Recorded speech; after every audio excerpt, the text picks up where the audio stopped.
Oi, gente, tudo bem? Eu vim aqui hoje para falar um pouquinho então sobre Heated Rivalry da Rachel Reed. Eu sei que faz um tempinho que eu não apareço por aqui, mas minhas últimas leituras têm sido tão interessantes que eu senti falta de compartilhar um pouco sobre elas aqui com vocês. Então, resolvi gravar esse vídeo para falar dessa leitura em específico e daqui a pouco, né, se eu achar interessante, eu volto a falar de algumas leituras assim bem específicas mesmo, né? Não acho que vou falar de todas as coisas que eu tenho lido, mas algumas que eu acho interessante trazer. Bom, para vocês entenderem um pouco mais sobre essa história, né, e por que eu resolvi falar sobre ela, é que esse é um livro que vai ganhar uma adaptação que tá para estrear agora, dia 28 de novembro, pela Crave. Vai ter distribuição, se eu não me engano, pela Hulu. E ainda aqui no Brasil não temos um streaming preparado para receber e para distribuir essa série. Mas eu tinha gostado do trailer, né? Eu vi o trailer da série e fiquei com muita vontade de ler esse livro para entender o que a gente ia encontrar ali nessa adaptação para TV. Esse é um dos poucos casos e raros que eu acho que eu vou provavelmente gostar mais da adaptação e eu vou trazer aqui os motivos para isso. Mas antes de entrar nessa discussão, eu queria explicar para vocês um pouquinho sobre o que é a história, né? O que é Heated Rivalry. Primeiramente, eu gostaria de deixar claro aqui que quando eu vou ler livros como esse aqui, como L. Hazelwood, como Elle Kennedy, enfim, são histórias de amor, de romance, que eu não espero encontrar, né, uma grande inovação, o suprassumo da literatura. Eu espero que seja uma história que entretenha, que divirta, né? E eu acho que Heated tem isso bastante, assim. Tem uma narrativa super envolvente, que a gente começa a entender os personagens e acompanhar eles e querer descobrir o que eles vão fazer, né, a cada fase ali daquela história. E acho que a construção dos dois protagonistas é muito bem feita. E quem são esses dois protagonistas, né? Aqui a gente vai ter o Shane Hollander e o Ilya Rozanov, né? Eles são jogadores profissionais de hóquei e cada um ali é capitão de um time, né? O Shane é capitão de Montreal e o Ilya é capitão de Boston, né? E eles são arqui-inimigos, assim, né? Então, a gente tem aqui, o título seria mais ou menos como rivalidade acalorada, e é exatamente isso, a gente tem uma rivalidade entre eles aqui, muito imposta pela mídia, né, de como eles devem ser vistos, e a partir daí a gente vai entender um pouco sobre essa relação deles, até eles estabelecerem, é claro, um romance, que é o que a gente espera, né, porque a gente tá lendo isso, né, uma história de amor, né, então a gente vai entender como eles se conheceram e como foi desenvolvida essa história.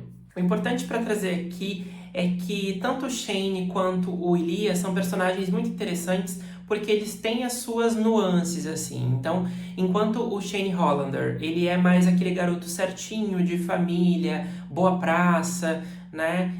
O Ilya, ele é visto como o bad boy, o festeiro, que já foi visto aí em alguns tabloides por comportamentos que a sociedade não acha tão legal, né? E que a mídia, principalmente, não acha tão legal. Mas de certa forma, inveja um pouco o outro, porque o Shane, ele gostaria de ser um pouquinho mais bad boy, e o Ilya, ele gostaria de ser um pouquinho mais família, assim, né? Gente boa, porque a gente vai ver aqui nesse livro, no decorrer da história, que o Ilya Rozanov, ele não tem uma boa relação familiar. Contrapondo, então, o Shane, que tem uma ótima relação com a família, embora tenha, assim, suas ansiedades e seus receios e seus conflitos. Como a gente está falando de uma relação entre dois homens, é importante também trazer aqui que o Shane, ele ainda não sabe que ele gosta de homens, né? Ele não se descobriu no início da história, né? Então, ao longo do relacionamento que ele vai tendo ali com Ilya, ele vai entendendo um pouco sobre quem ele é, né? Qual a sexualidade dele. Já o Ilya Rozanov, ele sabe que ele é bissexual e meio que é isso. E a história ela vai ser contada de forma cronológica, né? Então, a gente vai ver ali ao longo de muitos anos, é uma relação de mais de 10 anos, em que eles vão tendo, desde o primeiro encontro que eles se conhecem e se acham meio nariz empinado, aí tem uma tensão sexual muito forte, e aí eles vão tendo encontros ao longo dos anos, conforme eles vão indo de cidade em cidade nas competições, né? Então, tem um momento ali que eles vão jogar um contra o outro em Paris, e aí eles se encontram e transam, enfim. E toda a história, ela traz exatamente isso. Ela parte muito de um tesão, assim, uma tensão sexual forte entre os dois, e vai se desenvolvendo num romance. E aí a gente vai pro primeiro ponto, que eu acho que a autora pecou um pouco ao trazer uma cena de sexo logo no prólogo. Claro que ele é um prólogo que a gente está vendo um pouco do futuro, né? Porque quando a gente passa para os capítulos normais, o Shane e o Ilia não se envolveram ainda. A gente vai vendo isso de forma linear.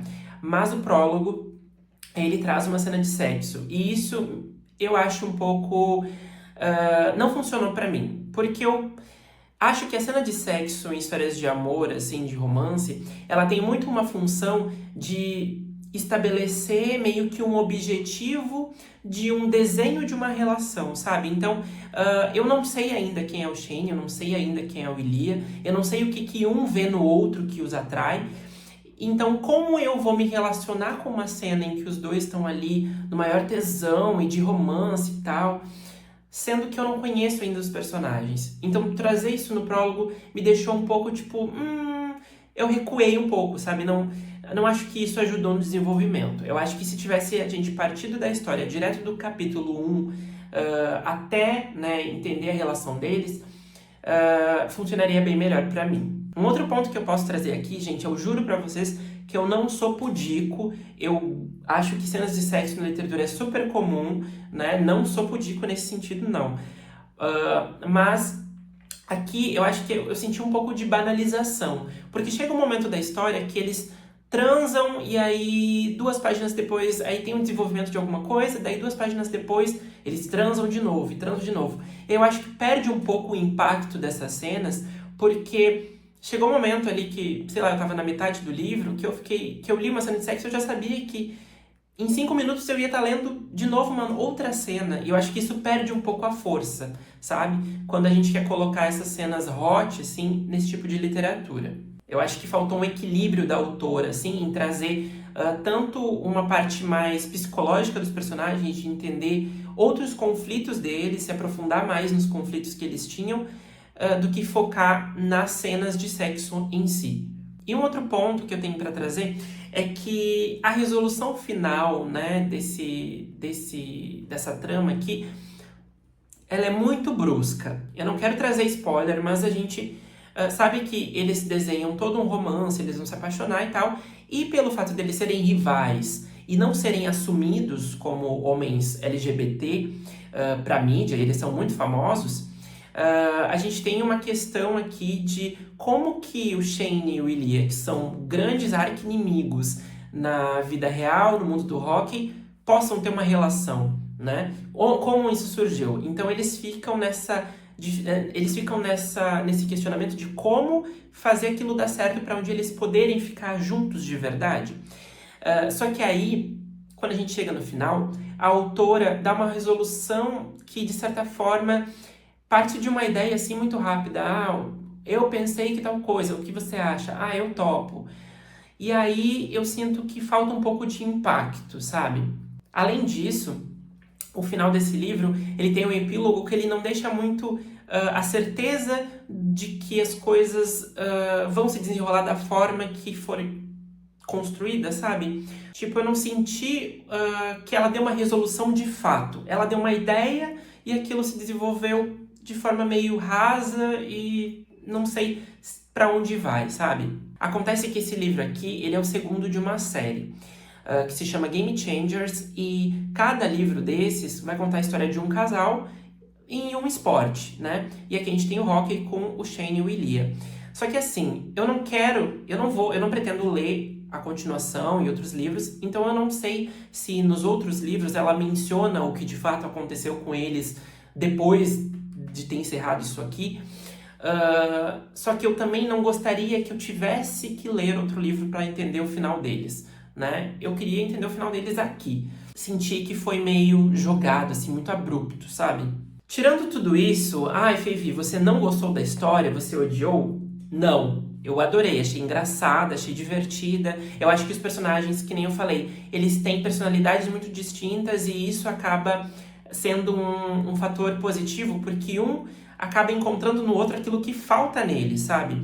Então, o Shane, que é um pouco mais introspectivo, um pouco mais tímido, ele vê no Ilia uma segurança, uma confiança que ele quer pra ele. E o Ilia vê no Shane essa coisa da família, das relações, de demonstrar o sentimento que ele, muito fechado, não consegue. Então, isso é legal, porque até na rivalidade deles tem um pouco da inveja do outro, assim, em relação a como eles lidam com sentimentos e outras situações. Agora, sobre a série, que nem eu falei que eu acho que eu vou gostar muito mais, é porque eu sinto que na série a gente vai ter muita profundidade desses personagens mesmo, talvez abordagem um pouco melhor, porque eu não acho que, sei lá, 6, 8, 10 episódios vão focar tanto no sexo quanto o livro focou. O livro, pra mim, é, sei lá, 70% sexo e 30% os personagens, né? E os conflitos deles. Então, eu sinto que a série talvez dê uma outra abordagem que me interessa mais. Quem vai protagonizar essa série é o Connor Story e o Hudson Williams. O Hudson, ele é conhecido por alguns curtas, assim, mas ele nunca teve um trabalho muito expressivo. E o Connor, o trabalho de mais relevância dele até agora foi Joker 2. Coitado. Mas os dois parecem ser muito bons atores. Eu vi alguns curtas do Hudson, que eu fiquei curioso. Do Connor eu já vi o filme, acho que ele foi super bem. Então eu tô super curioso para entender como eles vão desenvolver isso. E olha, pelo que eu vi no trailer, os atores têm química. Então meu saldo geral é que é uma leitura que ela é divertida, ela é engraçada, ela tem seus momentos. Eu acho que poderia ser melhor e mais aprofundada, mas vale a pena para passar o tempo. E se você já leu Heated Rivalry, aí comenta aqui. E se ainda não leu, mas tem vontade, também comenta suas expectativas, né? O que você achou das minhas opiniões. Lembrando que esse livro aqui, ele não está disponível ainda no Brasil. E a previsão de lançamento dele por aqui é pela editora Out em 2026. E acho que, olha, vai irritar bastante depois da série, viu? Então por hoje foi isso. Um beijo e até mais.